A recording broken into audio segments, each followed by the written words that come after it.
My name is Annette Marsh, and I am thrilled to be asked to relay some of the history of taps and tunes as you celebrate 40 years. I was a member for 33 years, from the beginning until 2018. Taps and Tunes began 40 years ago as a professional performance group known as Texas Tip Top Tappers.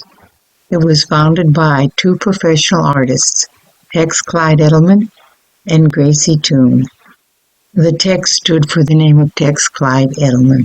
Tex was related to the Edelmans of the historic McFarland Edelman home in Fort Worth. At the early age of 16, he joined the circus and thus began a career of entertainment. His life included many professional venues. He was a vaudevillian, wire walker, Spanish dancer, banjo player, but his favorite was tap dancing. He had a very long professional career, including performing at Las Vegas and touring with the National Company of Oklahoma. And Gracie Toon is still a Fort Worth artist today. She has had an outstanding career as a performer and teacher and choreographer. She has been instrumental in many Broadway shows and other national venues. In the beginning, I was studying tap with both Gracie and Tex. They asked me to join the group. At that time, we had both male and female dancers. And now my background. I began dancing at the early age of 4. My mother was a professional dancer who later owned a dance studio. Rather than hire a babysitter, she let me dance at the back of each class. When I was older, she sent me to a professional, Henry Bishop, to advance my training. When she presented a recital, she always made all costumes and played live music at the piano. I learned these skills from her. As a teenager, I had a girl partner and we performed around the state of Montana. Later, as an adult, I was a member of Mickey Bailey's performance group in Washington, D.C. Throughout my life, I have been fortunate to study with several professional artists, particularly tap. When Tex led our group, our costumes were black tuxedos. He adopted that idea from a vaudevillian group entitled the Jack and Jills. After several years, Gracie was needed as a choreographer in New York. It was at that time I was still a performer in the group, and Tex asked me to assist with the group. We registered the group as a partnership between him and me. After several more years, Tex and I decided the group should become a non-profit. There was not enough demand for a professional group based in just one area, although we did perform in a few other cities. At that time, there was a group of professionals in Fort Worth, lawyers, tax consultants, and marketeers who at no charge helped groups such as ours. And so with their help, we became a 5013C. While Tex was the director, he paired me with a beautiful dancer, Karen Smith. She was the director of a ballet company and had two sons who were later known as the Fiddlers Too. They were both very talented, and they really added to our performances. And so once more, I had a partner. We had beautiful dresses and hats, whereas the chorus lines still were identified with the black tuxedos. When Karen left, I became Tex's dance partner. That was a thrill, and our performances became variety shows. After a few more years, Tex was invited to rejoin a professional couple with whom he had performed. He was asked to help teach, and so off to Florida he went. While working with Tex, I wondered if I was capable of being a choreographer. At that time, Linda Quinn was at Northeast Arts Council. She has a doctorate in dance and had a performance group. Currently, she is now dean of TCJC. She invited me to choreograph a routine for a group of hers. This was the most difficult obstacle I can remember, as I was not certain I could do this. I was not certain I had these skills.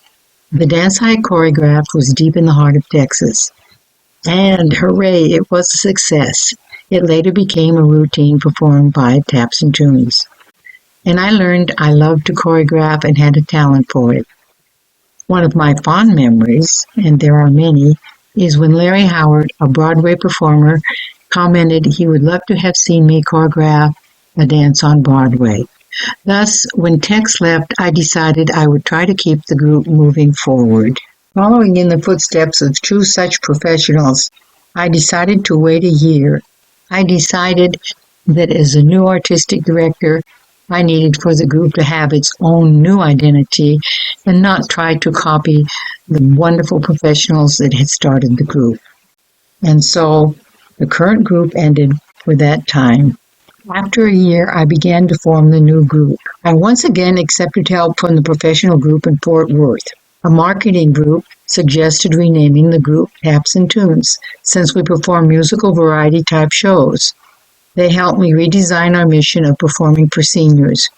We established a board to oversee the business operation. The performers were to be volunteers who concentrate on performance. The two groups were to operate separately but united in the mission. When I first began as Taps and Tunes artistic director, there were 4 dancers and me. Gradually, our group attracted more dancers until when I left in 2018, there were 22 dancers. As we grew, we became allied with Fort Worth Arts Council, Northeast Arts Council, Senior Citizens, and other local groups. We were able to perform a full-length Broadway-style show at the Scott Theater every other year. Weekday performance was in conjunction with Senior Citizens, who bused their seniors from many facilities. They provided lunch and we performed. Weekends were paid shows for the general audience. During these years, I had 2 wonderful assistants at different times, Jamie Lasicki and Carol McClendon.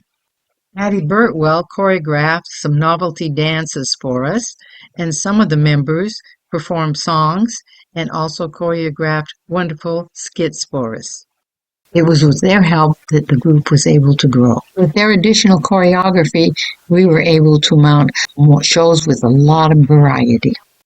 We were known for variety in performance and our beautiful costumes. Each number had a different costume depictive of the routine. One day, I was fortunate enough to meet a fantastic tapper with a special background, Larry Howard. I was waiting for a class when I heard wonderful, clear tap sounds. I asked who that was. It was Larry. Several weeks later, I finally got the courage to ask if he would teach me, and the answer was yes. And so began a wonderful learning experience to learn another wonderful style of tap dancing, plus important help in the presentation of productions. He met the dames and loved working with them also. It was from him that I learned the fine art of how to produce a Broadway-style show. And now the name Dancing Dames. When I first began as director, the line of girls wanted to have a name to identify them when they danced as a chorus. We had a contest, voted on names, and they became the Dancing Dames. When Veterans Day was celebrated on 11/11/11, I decided that was a very special date that needed to be acknowledged. We began to honor veterans every year on Veterans Day. The first was at Scott Theater. Besides having a USO-type show, we had veterans from various wars and conflicts, and also military groups that were related, in the lobby so that the audience could talk with them and ask any question they wished. These shows took place at Will Rogers, the Outdoor Air Museum, and finally became a yearly event at Hearst Conference Center in Hearst. One year we even released doves. I never had any problems managing the group. It was the most wonderful experience of my life. We were like a close family, and to become a member, dancing skill was not the only factor. Love of people and helping the group as a unit was just as important. You asked about my fond memories.